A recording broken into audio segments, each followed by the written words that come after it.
Hi Yuna. Hi Donna. It's Bukukom Komobu. Say bo mandi batuseo. Happy New Year.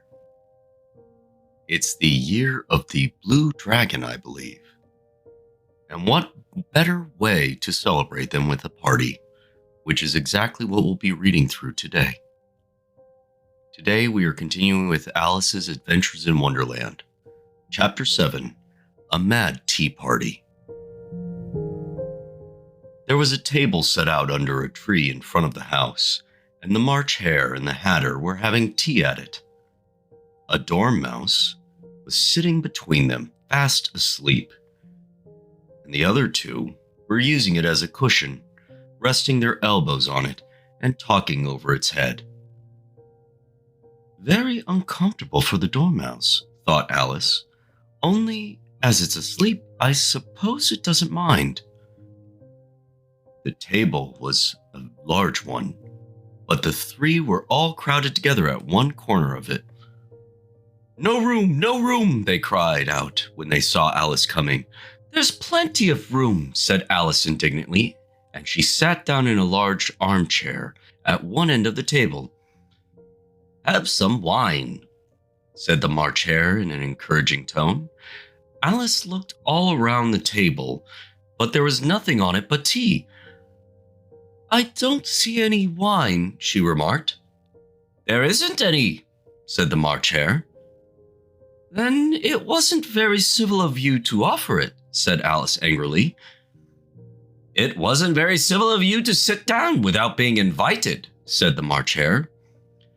I didn't know it was your table, said Alice. It's laid for a great many more than three. Your hair wants cutting, said the Hatter. He had been looking at Alice for some time with great curiosity, and this was his first speech. You should learn not to make personal remarks, said Alice with some severity. It's very rude. The Hatter opened his eyes very wide on hearing this, but all he said was, Why is a raven like a writing desk?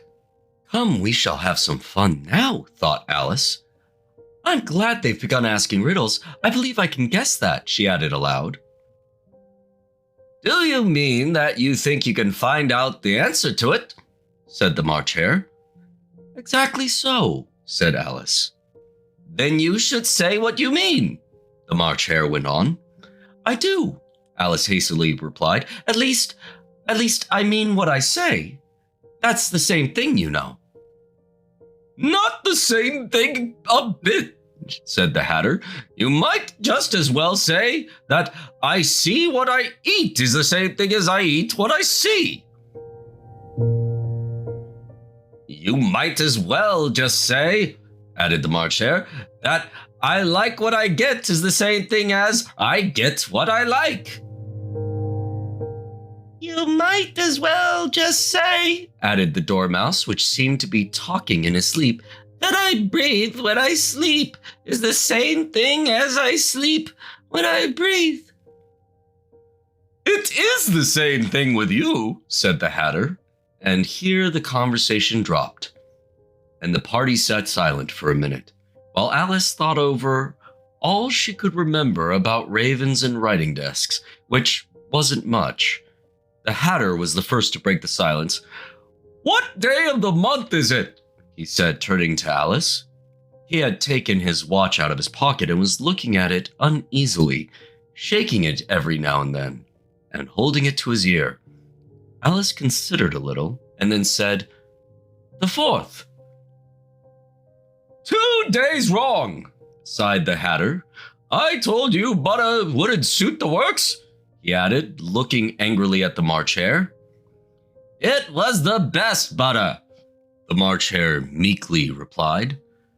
Yes, but some crumbs must have got in as well, the Hatter grumbled. You shouldn't have put it in with the bread knife. The March Hare took the watch and looked at it gloomily. Then he dipped it into his cup of tea and looked at it again. But he could think of nothing better to say than his first remark. It was the best butter, you know. Alice had been looking over his shoulder with some curiosity. What a funny watch, she remarked. It tells the day of the month and doesn't tell what o'clock it is. Why should it? Muttered the Hatter. Does your watch tell what year it is? Of course not, Alice replied very readily. But that's because it stays the same year for such a long time. Which is just the case with mine, said the Hatter. Alice felt dreadfully puzzled. The Hatter's remark seemed to have no sort of meaning in it, and yet it was certainly English. I don't quite understand you, she said, as politely as she could. The Dormouse is asleep again, said the Hatter, and he poured a little hot tea upon its nose. The Dormouse shook its head impatiently and said without opening its eyes, Of course, just what I was going to remark myself. Have you guessed the riddle yet? The Hatter said, turning to Alice again. No, I give up. Alice replied, What's the answer? I haven't the slightest idea, said the Hatter. Nor I, said the March Hare. Alice sighed wearily. I think you might do something better with the time, she said, than waste it in asking riddles that have no answers. If you knew time as well as I do, said the Hatter, you wouldn't talk about wasting it. It's him. I don't know what you mean, said Alice. Of course you don't, said the Hatter, tossing his head contemptuously. I dare say you never even spoke to time. Perhaps not, Alice cautiously replied. But I know I have to beat time when I learn music. Ah, that accounts for it, said the Hatter. He won't stand beating. Now, if you only kept on good terms with him, he'd do almost anything you liked with the clock. For instance, suppose it were 9 o'clock in the morning, just time to begin lessons. You'd only have to whisper a hint to time, and round goes the clock in a twinkling. 1:30, time for dinner. I only wish it was, the March Hare said to itself in a whisper. That would be grand, certainly, said Alice thoughtfully. But then I shouldn't be hungry for it, you know? Not at first, perhaps, said the Hatter, but you could keep it to 1:30 as long as you liked. Is that the way you manage? Alice asked. The Hatter shook his head mournfully. Not I, he replied. We quarreled last March, just before he went mad, you know, pointing with his teaspoon at the March Hare. It was at the great concert given by the Queen of Hearts, and I had to sing, Twinkle, twinkle, little bat, how I wonder what you're at.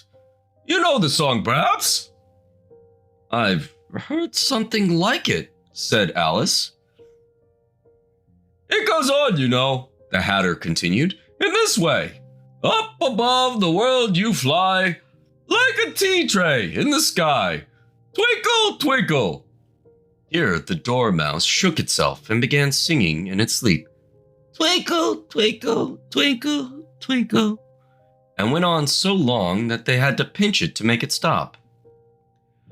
Well, I hardly finished the first verse, said the Hatter, when the Queen jumped up and bawled out, He's murdering the time! Off with his head! How dreadfully savage, exclaimed Alice. And ever since that, the Hatter went on in a mournful tone, he won't do a thing I ask. It's always 6 o'clock now. A bright idea came into Alice's head. Is that the reason so many tea things are put out here? She asked. Yes, that's it, said the Hatter with a sigh. It's always tea time, and we've no time to wash the things between whiles. Then you keep moving round, I suppose, said Alice. Exactly so, said the Hatter, as things get used up. But what happens when you come to the beginning again? Alice ventured to ask. Suppose we change the subject, the March Hare interrupted, yawning. I'm getting tired of this. I vote the young lady tells us a story. I'm afraid I don't know one, said Alice, rather alarmed at the proposal. Then the Dormouse shall, they both cried. Wake up, Dormouse! And they pinched it on both sides at once. The Dormouse slowly opened his eyes. I wasn't asleep, he said in a hoarse, feeble voice. I heard every word you fellows were saying. Tell us a story, said the March Hare. Yes, please do, pleaded Alice. Be quick about it, added the Hatter, or you'll be asleep again before it's done. Once upon a time, there was 3 little sisters, the Dormouse began in a great hurry, and their names were Elsie, Lacey, and Tilly, and they lived at the bottom of a well. What did they live on?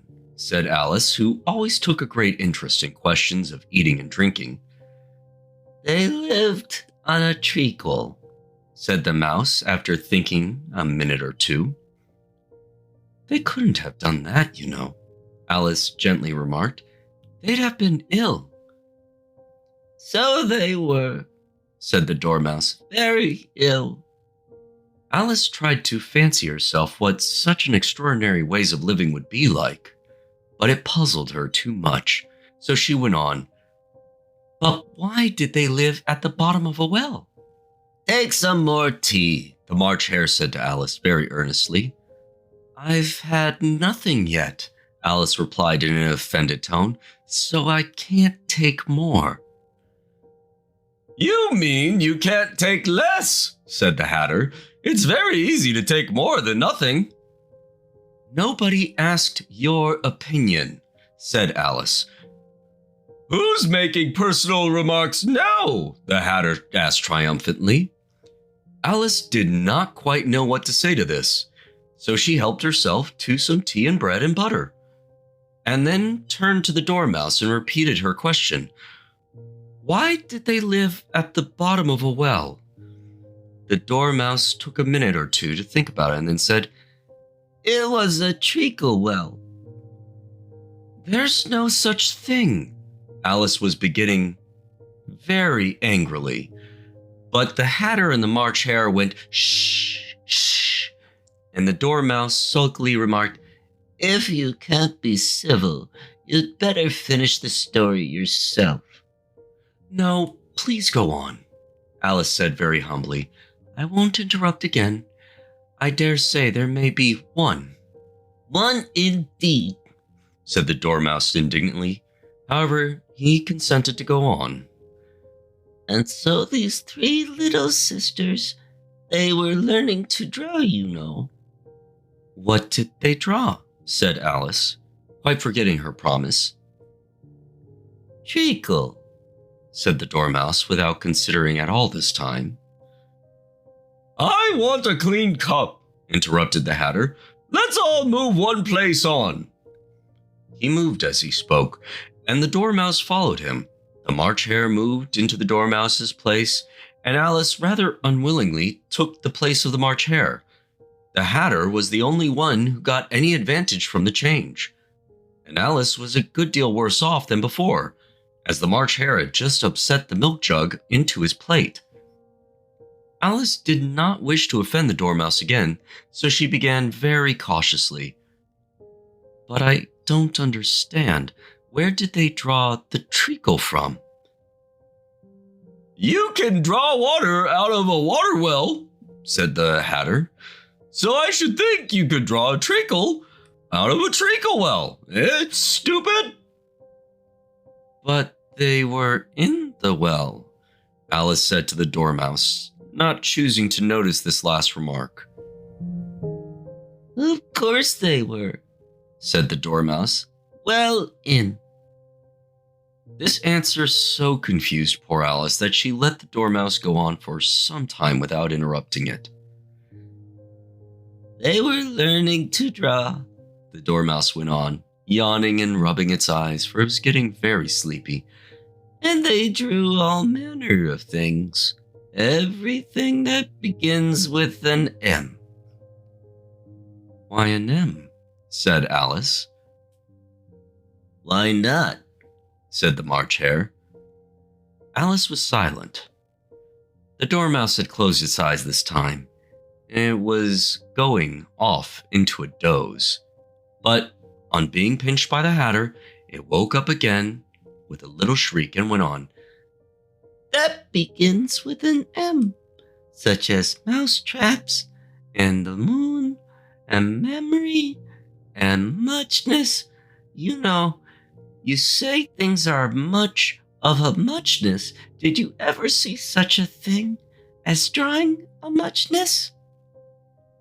Really, now you ask me, said Alice, very much confused. I don't think... Then you shouldn't talk, said the Hatter. This piece of rudeness was more than Alice could bear. She got up in disgust and walked off. The Dormouse fell asleep instantly, and neither of the others took the least notice of her going, though she looked back once or twice, half hoping that they would call after her. The last time she saw them, they were trying to put the Dormouse into the teapot. At any rate, I'll never go there again, said Alice as she picked her way through the wood. It's the stupidest tea party I ever was at in all of my life. Just as she said this, she noticed that one of the trees had a door leading right into it. That's very curious, she thought, but everything's curious today. I think I may as well go in at once. And in she went. Once more she found herself in a long hall, and close to the little glass table. Now I'll manage better this time, she said to herself, and began by taking the little golden key and unlocking the door that led into the garden. Then she went to work nibbling at the mushroom. She had kept a piece of it in her pocket till she was about a foot high. Then she walked down the little passage, and then she found herself at last in the beautiful garden, among the bright flower beds and the cool fountains. Well, that should be enough for tonight. Sweet dreams, Una. Sweet dreams, Donna. We love you, we miss you, and we can't wait to see you soon.